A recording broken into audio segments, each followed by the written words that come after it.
નમસ્કાર દર્શક મિત્રો, હું છું બાબા સઈદ.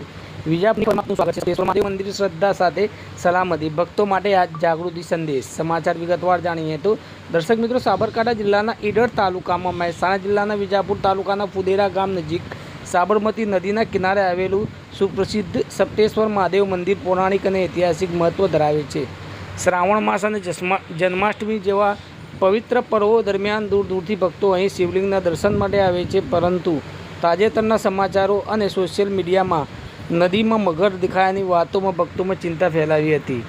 આ બાબતે સ્પષ્ટતા કરવા વિજાપુરની ખબરની ટીમ સપ્તેશ્વર મંદિરની મુલાકાત લીધી સત્યતા તપાસી હતી. અમારી તમામ તપાસમાં જાણવા મળ્યું કે નદીમાં મગરની હાજરી મંદિરથી ઘણે દૂર નદીના ઊંડા ભાગમાં ક્યારેક જોવા મળે છે.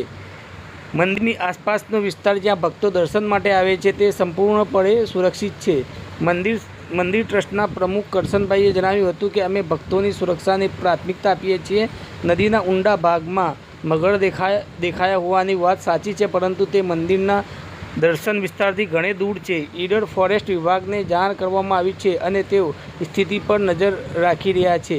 જન્માષ્ટમીના પવિત્ર અવસરે ભક્તોની શ્રદ્ધા અને ઉત્સાહ દર્શન માટે વધુમાં વધુ આવે છે, પરંતુ કેટલાક લોકો મગરના સમાચારોના કારણે ડર અનુભવી રહ્યા છે. મંદિર ટ્રસ્ટ અને સ્થાનિક તંત્ર દ્વારા કડક સુરક્ષા વ્યવસ્થા કરવામાં આવી રહી છે, જેથી ભક્તો નિશ્ચિતપણે દર્શનનો લાભ લઈ શકે. ટ્રસ્ટની સૂચના છે કે ભક્તોને નદીના ઊંડા ભાગમાં જવાનું ટાળવું અને મંદિરની આસપાસ સુરક્ષિત જગ્યાએ દર્શન કરવું અને ઉપરાંત જે મંદિરની બાજુમાં આવેલા 2 કુંડ છે તેમાં સ્નાન કરવું, જેથી રહીને આપણે સુરક્ષિત રહીએ. આવો શ્રાવણ માસ અને જન્માષ્ટમીના પવિત્ર અવસરે સપ્તેશ્વર મહાદેવના દર્શન કરો, શ્રદ્ધા સાથે ભક્તિનો આનંદ મારો અને સુરક્ષિત રહો.